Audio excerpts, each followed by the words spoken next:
Hello दोस्तों, मेरा नाम है शिव मिश्रा एंड आज मैं बताने वाला हूँ कि आज को आपको ड्रॉप ईयर में क्या बड़ी मिस्टेक्स नहीं करनी चाहिए जो मैंने और मेरे दोस्तों ने करी थी। और वो मिस्टेक्स सच में लिटरली बहुत बड़ी होती है। सोच रहे होंगे कि ये कौन इंसान है जो मेरे को ये गाइडेंस देने वाला है और क्या इसकी कितनी परसेंटाइल बनी थी। तो मैं बता दूं, मेरी कुछ अच्छी परसेंटाइल नहीं बनी थी जेईई मेंस में।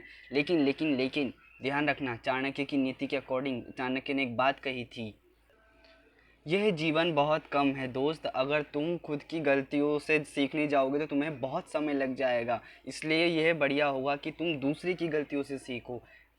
एग्जैक्टली चाणक्य ने ये नहीं कहा था, लेकिन अकॉर्डिंग टू दैम उसकी बातों का मतलब यही था। तो मैं आपको बताता हूँ कि जेई के अंदर कितनी बड़ी बड़ी ब्लंडर और मिस्टेक कर सकते हो आप। तो उसका मैं आपको ओवरव्यू देता हूँ। तो ठीक है, सबसे पहले आपको मैं बता देता हूँ कि मेरा नाम है शिवम मिश्रा। और चलिए तो अपने पॉइंट्स के ऊपर चालू करते हैं। सबसे पहली मिस्टेक, जैसे कि आपका चालू हुआ ही होगा, आपने ड्रॉप ईयर में कोई बैच परचेज़ किया होगा या जैसे भी आप लोग पढ़ रहे होंगे, आप एंट्री करे होंगे। और आप में होता क्या है, जब आप पहली बार चालू करते हो और उसमें आपका जोश जो होता है वो बहुत ज़्यादा हाई रहता है। अब जोश हाई रहता है तो आप शुरुआत में तो लगे रहते हो कंसिस्टेंसी के साथ। एक महीना, किसी की कोई कोई 10 दिन, कोई 15 दिन, एक महीना, 2 महीना, लेकिन उसके बाद होता क्या है, टेम्पर लूज़ होता है। तो टेम्पर आपको दोस्तों लूज़ नहीं करना है। हाँ, सबसे बड़ी मिस्टेक यही होती है कि टेम्पर आपको लूज़ नहीं करना है, कंसिस्टेंसी के साथ रहना है। चाहे अब भले 12 घंटे, चाहे भले 8 घंटे लगातार स्टडी करें, लेकिन वो कंसिस्टेंसी की नहीं होती। रैदर दैन कि आप एक दिन 12 घंटे स्टडी कर लेते हैं और उसके नेक्स्ट दिन आप 4 घंटे 5 घंटे पढ़ते हैं रेगुलर कंसिस्टेंसी के साथ। हाँ, ऐसा ऐसा हो सकता है कि किसी दिन आपने 12 घंटे पढ़े, किसी दिन आपने 6 घंटे पढ़े, तो इट इज़ ओके कि ठीक है थोड़ा बहुत चलता है। लेकिन ये नहीं होना चाहिए कि एक दिन आपने क्या बोलते 24 घंटे पढ़ लिए एंड नेक्स्ट आप क्या बोलते सो रहे हो, कुछ कर ही नहीं रहे, थकावट हो गई है, पढ़ने का मन नहीं कर रहा, रील स्क्रॉल कर रहे हो। तो ये आपको नहीं करना है। Second mistake, only does lecture. ये सबसे बड़ी मिस्टेक है। बच्चे अपनी प्रिपरेशन के दौरान एक ही चीज़ समझ लेते कि वो सिर्फ लेक्चर लेक्चर एंड लेक्चर करते हैं। ये सबसे बड़ी मिस्टेक होती है। आपको सिर्फ और सिर्फ लेक्चर नहीं करने हैं, आपको लेक्चर के साथ दी हुई डीपीपीस करने हैं। और डीपीपी के साथ अगर कोई पीवाईक्यू बुक हो या फिर कोई क्वेश्चन सॉल्विंग मटेरियल हो तो उससे क्वेश्चन सॉल्विंग करनी है। मैं सजेस्ट करूँगा कि अगर आपके कोचिंग का कोई मॉड्यूल हो तो उसको सजेस्ट कर ले। लेकिन अगर आपके पास मॉड्यूल नहीं है तो पीवाईक्यू या फिर अदर रिसोर्स के साथ जाएं और उसको देखकर ढंग से करें। Third mistake. मिस्टेक के अकॉर्डिंग बच्चे सिर्फ लेक्चर लेक्चर करते हैं, लेकिन दूसरे प्रकार के भी बच्चे होते हैं जो लेक्चर देखते ही नहीं हैं, वो सीधा कूद जाते हैं डायरेक्ट क्वेश्चन पर। वो सोचते हैं कि मैं तो महारत हूँ, मैं तो महारत हासिल करूँगा। ऐसा नहीं करना है।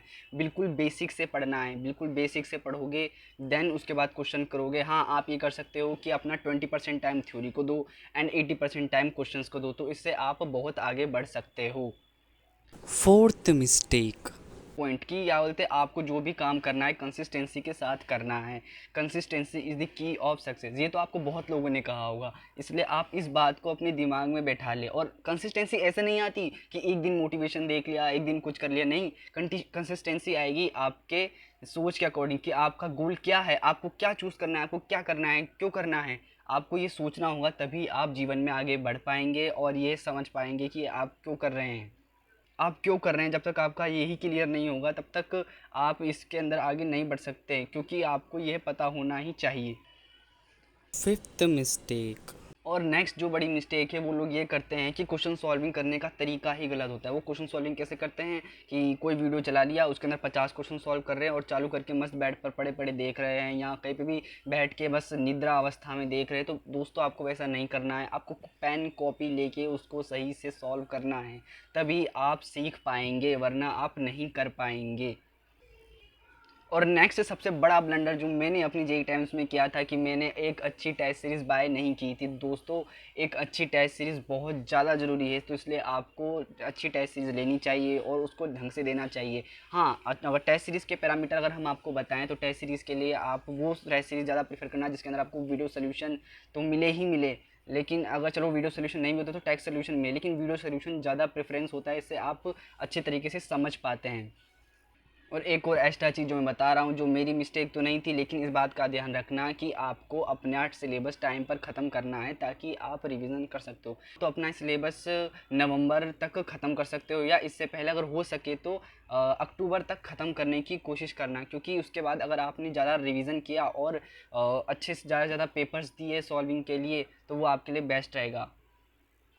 तो दोस्तों टेस्ट के लिए आपको हफ्ते में एक बार कम से कम भी शुरुआती तौर पर टेस्ट देना ही होगा। एंड नेक्स्ट में उसके बाद धीरे धीरे आप इसका लेवल इंक्रीज़ कर सकते हैं। जैसे कि आपका क्या कहते हैं भी पार्ट टेस्ट देना, उसके बाद फुल टेस्ट देना। लेकिन जब आप फुल टेस्ट दे रहे होंगे तो पहले हफ्ते में एक बार देना, फिर धीरे धीरे धीरे इसकी फ्रीक्वेंसी बढ़ा देना, अच्छा रहेगा। तो बस ऐसे ही और वीडियोस लेके आऊँ तो आप मेरे को बता देना। और आप चाहते हैं कि अगर मैं डिवाइस प्लानर लेके आऊँ तो वो भी मेरे को बता देना, ताकि मैं अब क्या कहते हैं डिवाइस प्लानर स्टार्ट करूँ। आज के लिए बस इतना ही, तब तक मिलते हैं किसी नेक्स्ट वीडियो में, तब तक के लिए बाय बाय।